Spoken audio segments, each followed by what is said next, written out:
Day 59 of 365 Bible Stories. Once Moses arrived in the land of Midian, exhausted from his long flight across the desert, he sat down by a well to rest and drink. Thirsty and weary, he refreshed himself with the cool water. Just then, the 7 daughters of Jethro, the priest of Midian, came to the well to draw water for their father's sheep and goats.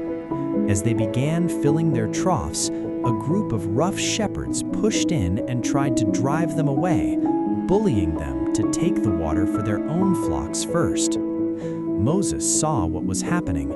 Rising to his feet, he stepped in boldly, defended the young women, and drove the shepherds off with stern words and strength.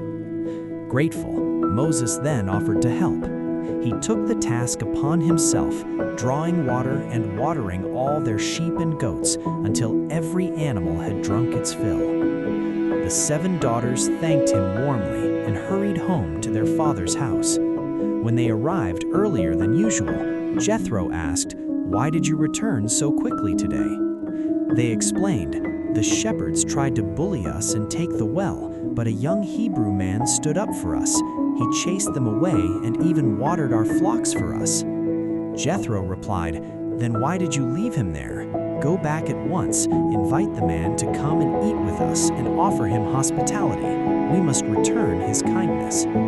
So the daughters went back to the well and found Moses still there.